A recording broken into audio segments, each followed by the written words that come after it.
Por tanto, si los padres tienen interés de llevar a su hijo a un colegio más lejano es porque crean que ese colegio es mejor. Entonces ahí entramos en el tema de qué colegios son mejores, qué colegios son peores, y luego por otro lado vamos a ver si hay libre elección para poder llevar a tu hijo a cualquier colegio. Hay una cuestión que es llevar a tu hijo lejos supone un coste para las familias, tanto en el transporte como probablemente de comedor. Con lo cual no todas las familias pueden abordar ese coste. Entonces, si queremos que realmente haya una libertad de elección y una igualdad de oportunidades, pues a lo mejor nos tendremos que plantear si a esas familias que no tienen recursos económicos pero que quieren optar también por ese colegio, pues hay que darles ayudas para transporte o comedor. En fin, es que el tema es complejo. Y bueno, pues luego también, como te decía, está el tema de los colegios mejores o los peores. Si hay colegios a los que todo el mundo quiere llevar sus hijos y por tanto van a tener más demanda, al final, ¿de quién va a ser la libre elección? ¿De los padres o de los colegios a la hora de elegir a los alumnos que van a entrar a ese colegio? Porque, claro, si tienen un número de solicitudes muy elevado, ¿quién va a entrar al final? ¿Y en base a qué criterios? Con lo cual la libre elección yo creo que va a ser del colegio. Precisamente coincidiendo con el anuncio de esta medida, también se hacía público el cambio de los criterios para que las juntas escolares admitan a un alumno en determinado centro. Por ejemplo, me llamó la atención que uno de los criterios es que empezaban a pesar más era el que ya hubiese inscrito un hermano, o sea, un familiar dentro de ese centro. ¿Vosotros pensáis que medidas realmente lo que pueden tener como consecuencia es la creación de guetos educativos? Yo creo que lo que va a haber es diferentes clases de colegios. Eso es lo que ha pretendido siempre. El Partido Popular lleva ya diciendo hace años que esta ley no le sirve, que hay que hacer la libre elección de centros. Lleva diciendo, pues yo he leído cosas de hace 5 o 6 años ya con este planteamiento. Y hay una opción clara y es al colegio religioso y al colegio concertado. Es decir, lo que hay es una apertura al negocio de ese tipo de colegios. Nos vamos a encontrar dentro de nada con que habrá colegios que hagan propaganda y digan, ven a mi colegio que es mejor, y entonces la gente pues va a comprar el detergente mejor y por lo tanto va a intentar ir al colegio mejor. O sea, hemos entrado en el negocio del colegio, ya lo que le faltaba a la escuela. Pero a mí un elemento que también me llamó mucho la atención y es que jamás se ha cumplido una parte de la ley, que era que los alumnos con necesidades especiales se repartieran equilibradamente en todos los centros públicos. Y ahora resulta que lo que viene a decir en esta ley es que se va a pagar dinero a los colegios privados y concertados que cojan niños con necesidades especiales. Ya es el colmo. Algo que está por ley, lo que se plantea es que se va a pagar al colegio religioso o al colegio tal para que aguante, entre comillas, al niño que tiene necesidades especiales. Es decir, hay una clara apuesta por clasismo dentro de los colegios y nos encontraremos dentro de nada con un abandono de la escuela pública que ya ha empezado con el deterioro de la reducción de profesores, de la reducción de presupuesto, etcétera, etcétera, y con un dinero público para la enseñanza de negocio, y por lo tanto es terrorífico y es una apuesta totalmente contraria a la que Izquierda Unida plantea. Bueno, hoy teníamos previsto hablar solo del tema de la libertad de horarios y de la libertad de elección de centro, pero también la actualidad manda. Yo creo que el tema de la reforma laboral es de tal calado y de tal importancia que nos gustaría que los portavoces de 3 fuerzas políticas tan importantes en Vallecas como las que representáis os pronunciaseis sobre esta medida. Pues empezamos por ti, Milagros. Pues nosotros ya hemos hecho pública nuestra opinión, que es una medida totalmente negativa para los trabajadores, que lo que pretende es ahorrar a los empresarios a costa de garantizar un despido prácticamente gratuito. Incluso consideramos que hay elementos de tipo inconstitucional y estamos viendo cómo poder tomar alguna medida de ese tipo de denuncia legal para parar esta contrarreforma y desde luego acudir a la manifestación del próximo día 19 a las 12 de la mañana para que demos una respuesta seria a este gobierno que nos está engañando desde noviembre, que ha entrado en el poder. Bueno, Cristina, ¿qué piensas de esto? Mira, nosotros pensamos que uno de los grandes problemas del mercado laboral, que es la dualidad, la gran diferencia entre los trabajadores que tienen una protección mayor frente al despido y la inmensa mayoría de los trabajadores que tienen contratos precarios y sin protección apenas frente al despido, pues no se va a solucionar con esta reforma laboral. O sea, va a seguir existiendo esa gran dualidad. Y nosotros lo que proponíamos era el contrato único, que la verdad no entiendo por qué se han dicho que es inconstitucional, no entiendo por qué. Y creemos que esa propuesta ayudaría a avanzar, a acabar con esa dualidad, porque lo que se pretende es que el nivel de protección sea medio. O sea, que haya, no sé si conoces un poco la propuesta. Nosotros lo que proponemos es un contrato único indefinido con indemnización por despido creciente, que empezaría más o menos por 12 días por año trabajado e iría aumentando 2 días por año. Entonces es lo que te digo, o sea, intentamos que haya una media en la protección social. Creo que eso ayudaría bastante. Yo creo que lo que se ha hecho, aparte de la manipulación, es que bueno, se ha puesto un poco la carreta por delante de los bueyes, porque se nos habla de una economía muy segmentada, con muchas necesidades productivas, con necesidad de innovación y de adaptación, cuando realmente pues no tenemos esa economía como economía productiva y como economía generadora de riqueza, porque la situación económica es tal que el propio concepto de economía nacional pues está un poco en entredicho, ¿no? Y por lo tanto se nos pide que aceptemos algo para adaptarnos a una realidad que no existe, sino más bien para implantar una realidad nueva con menos derechos sociales y con menos derechos laborales, que rompe el principio de negociación colectiva. Y el hecho básico de considerar que el tema de las relaciones laborales no es una relación entre iguales, sino que es entre una posición dominante, que es el contratante, y una posición en inferioridad de condiciones que corresponde a quien es contratado. Y luego además una reforma que se ha hecho sin consenso y sin diálogo social, dando un portazo a los sindicatos. La primera vez en la historia. La primera vez en la historia.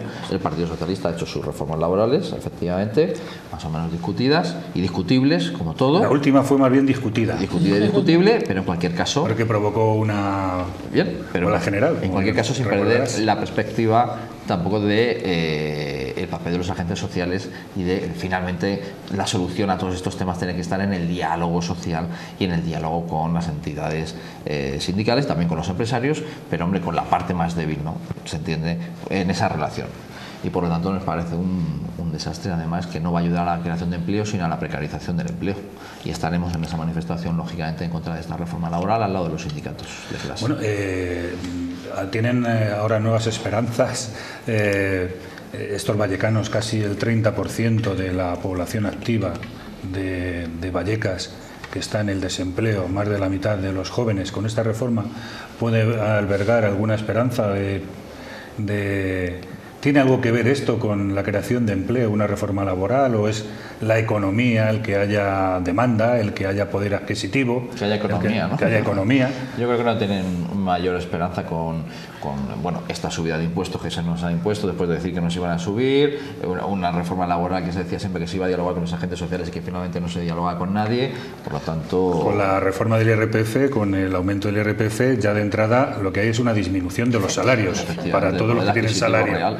Hombre, sin contar que con una economía con 5 millones y pico de parados, el parado que vaya a buscar trabajo, vamos, tiene la esperanza de, bueno, pues, de obtener un salario mucho menor que el que podía tener la esperanza de tenerlo hace un año. Es decir, con 5.000, tanta gente. Pero es que ya se están dando contratos peleándose por un puesto de trabajo, aspirando a un puesto de trabajo. Son medidas de endurecimiento social. Son medidas de endurecimiento social y una respuesta en el que la crisis pues lo pagan los más débiles, ¿no? Y desde ese punto de vista, pues nosotros desde luego no lo admitimos. Nosotros en el programa municipal que presentamos en las pasadas elecciones, como bien sabéis, no tuvo el apoyo mayoritario de los ciudadanos, pero que bueno, está ahí, pues planteábamos aquí para el distrito una apuesta clara de formación, ¿no? de ligar la actividad económica del barrio a los centros educativos de del distrito, ¿no? Tanto a los CIES como a los centros de formación profesional. No sé, hacer algo, ¿no? Desde las instituciones que este centro de logística y formación que tenemos al lado de Mercamadrid, que está absolutamente infrautilizado y que no tiene nada que ver con la realidad social del distrito, por ejemplo, y que se lleva un buen pellizco del presupuesto. Bueno, pues pongamos esto al servicio de los distritos de Madrid. Algo que tiene que ver con la gestión de los servicios públicos y que tiene relación también con esta reforma laboral es la facilidad que van a tener las administraciones públicas a la hora de aprobar un ERE. Sabemos que las instrucciones que vienen del Fondo Monetario Internacional, de la Comisión Europea, del Banco Central Europeo, es disminuir el empleo público de manera drástica. De hecho, en el Ayuntamiento, yo creo que en el Ayuntamiento de Madrid ya hay una propuesta de reducir el 30% de presupuesto, además del plan que ya se había hecho de recortes. Sobre todo no tanto para los funcionarios, pero para los contratados laborales. Eso es, que va a afectar a la contratación, fundamentalmente. Por lo tanto, nos cargaremos empleo contratado, pero nos vamos a cargar empleo. No solo empleo, lo que yo quería decir que se van a cargar empleo público a través de los contratos laborales, pero también que sepan los ciudadanos que va a ser una disminución de las prestaciones sociales por parte de las administraciones. En eso están ya. Nosotros creemos que hay que darle un tiempo a la reforma laboral y esperemos que ayude al menos a que no se destruya más empleo. Pero, no, si eso ya parece que está, ya todos los informes que vienen de Europa dicen que va a continuar, lógicamente. Pues en esa si línea, entramos en recesión, esa línea de que no se destruya más empleo, yo creo que en lo que hay que incidir mucho es en los impagos por parte de las administraciones públicas. O sea, es tremendo. Muchísimas empresas se están viendo abocadas a tener que cerrar porque no pagan. Eso va a seguir así porque ¿alguien dudaba que Rajoy iba a hacer caso al Fondo Monetario Internacional y al Banco Central? Yo creo que ninguno de los que estábamos aquí lo dudábamos. Estaba esperando el momento. Estaba esperando el momento para reducir el presupuesto municipal y para acometer estas medidas y ser más liberal que ninguno. Sabíamos que esto iba a llegar. Me recuerda al señor que hablaba ayer en la Cámara del Parlamento griego, el señor Papademos. Es que no solo no ha habido un nuevo modelo de financiación local, sino que lo que se ha hecho es grabar el IBI como fuente de sacar recursos de la administración central, que no de la local. O sea, que nos hemos alargado porque realmente la escaleta, según estaba hablando con vosotros, me he dado cuenta que está mal hecha. Y ya teníamos pasado. Que va, teníamos más tiempo, pero teníamos que haber cortado, pero me he dado cuenta de que efectivamente teníamos más tiempo. Bueno, Pablo, yo te quiero hacer una pregunta. ¿De qué me he enterado? De que se presenta a una militante de la agrupación socialista de Vallecas como alternativa a Tomás Gómez. Y además que no la conocemos nadie. Esther García Esther Peña, que es una compañera de la agrupación de Vallecas, que se llama Vocal. Vallecas por el cambio, además. Todos estamos por el cambio, ¿no? A mejor, ¿no? A superar esta situación de crisis.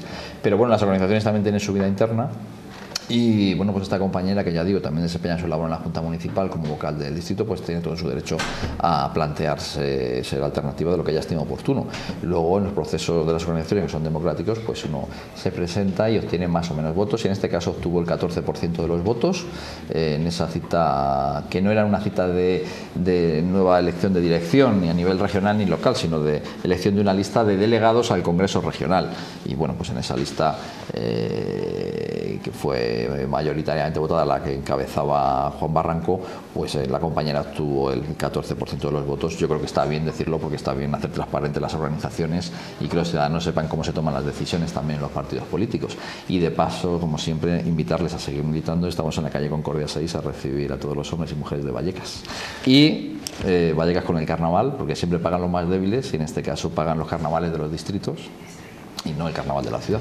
Bueno, que haya llegado tarde, me habrá visto aquí con este pañuelo, que no se sabe, alguno puede decir, joder, qué horterada, qué feo queda, pero es que me lo han anudado el cuello y parecía un bandolero, así que me lo he sacado, me lo he puesto aquí como he podido, y es, bueno, pues, más carnaval, menos recortes. Con este lema os dejamos, y os dejamos con el consultorio de Ondina Lambretti, a su entera disposición.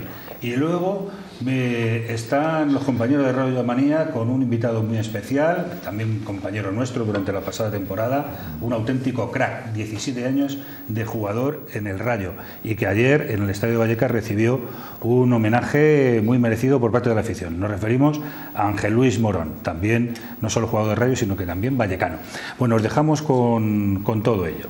Volvemos la semana que viene y acordaros los carnavales de participar durante este fin de semana en los mismos.